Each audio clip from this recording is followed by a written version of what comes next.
What's going on, guys? Jake here from the Fly Fiend. Thanks for tuning back in to another fly tying tutorial. In today's tutorial, I'm going to be showing you how to tie up a hotspot pheasant tail variation. I'm going to throw a fresh hook in the vise, and we're going to get right in this tutorial. The hook I'm tying this fly on is a Firehole Sticks 317 in a size 16. I have that paired up with a 3mm copper tungsten bead. The thread I'm going to be using is UTC 70 denier in FL orange. And what I'm going to do is I'm going to start my thread right behind the back of that bead. Then I can cut out my tag end. And I'm just going to take some wraps down that shank to where the hook barb would be. First material we'll be tying in is our tail. And I'm going to be using pheasant tail. This is just dyed in brown. So I'm going to take about three or four fibers off the stem. I'm just going to secure that pheasant tail right on top. I like to pull that about the length of the hook shank. So I'm going to take my thread with my pheasant tail all the way back up to my original tie-in point, and you can just cut that out like so, or just tear it out. So for the actual hot spot, I'm going to be using a little bit of wire. This is UTC Ultra Wire. This is in a hot orange, and it's in the BR size. So I got about a 4-inch piece here. I'm just going to tie this in on the shank facing towards the camera.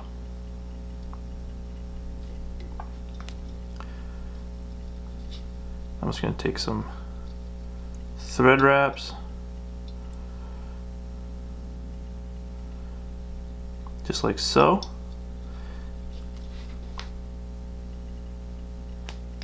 Now with this wire, since I'm going to be tying in a body and I'm going to be using this wire as the rib as well, I'm going to counter wrap this wire for the hot spot, because I'm going to be turning my actual body, which is pheasant tail, in clockwise. So you want this to be counterclockwise,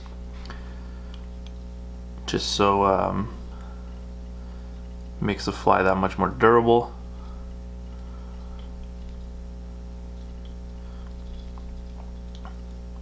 So all I'm going to do is literally like wrap about 4 or 5 turns there.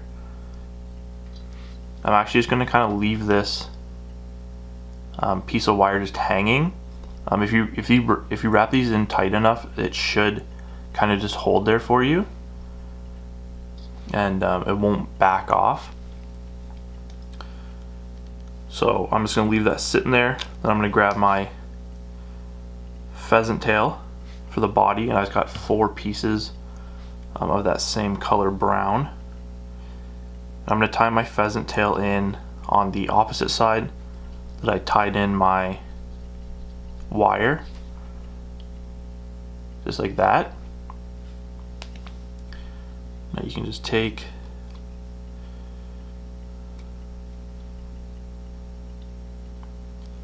wraps with your pheasant tail to create your body. I'm gonna bring that up to about there. Leave about a half a bead's length behind the back of that bead, just so you can tie in the rest of your materials. Now I'm just gonna grab this wire again, and I'm just gonna pull on it a little bit just to make sure everything's snug back up. Then you can palmer that in, create your rib, as well as bind down all those pheasant tail fibers so they don't get ripped out, and you're left with a nice smooth body and your little hot spot, plus you don't have to tie in another wire for your rib, so it keeps the fly nice and slim. So I'm just going to create a small dubbing loop here. I'm going to grab a single feather, a CDC feather. This is just natural. And the easiest way that I find to put CDC in is I actually just grab my fingers like so down the side of the stem, and I'll just rip off about 6 to 8, and I'm kind of left with the little butt ends there, and I'm just going to cut those perfectly straight off, and I just use my fingers and just put them in that loop. You can use tools. There's tons of different CDC tools you can get. I just find this is the easiest and the fastest, and with a little bit of practice you can get it pretty consistent.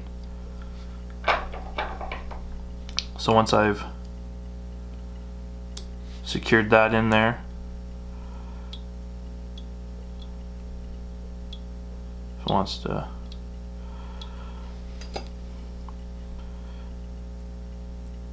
there.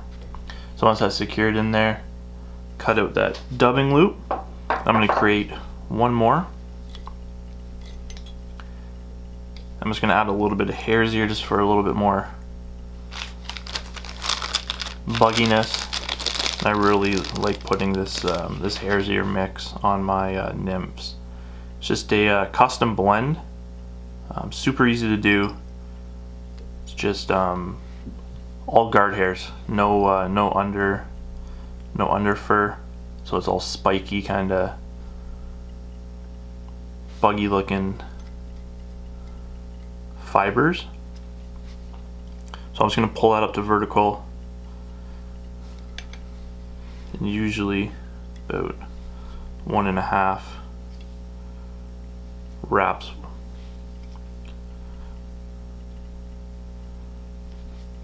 We'll get it done there. Cut out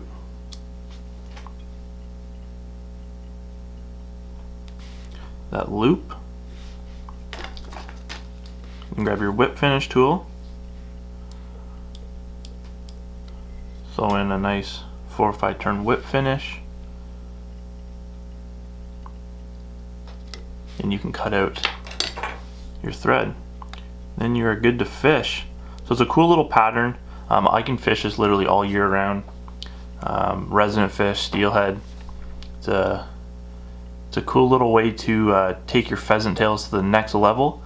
If you are a beginner tyer, it's kind of cool to play around with wire, and it's just good to learn how to counter rib, and it just opens up so many more doors to tie more flies.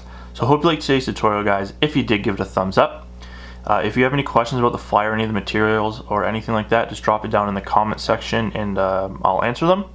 Subscribe to the channel if you haven't yet. Thanks a lot again for watching, guys, and we'll catch you in the next tutorial.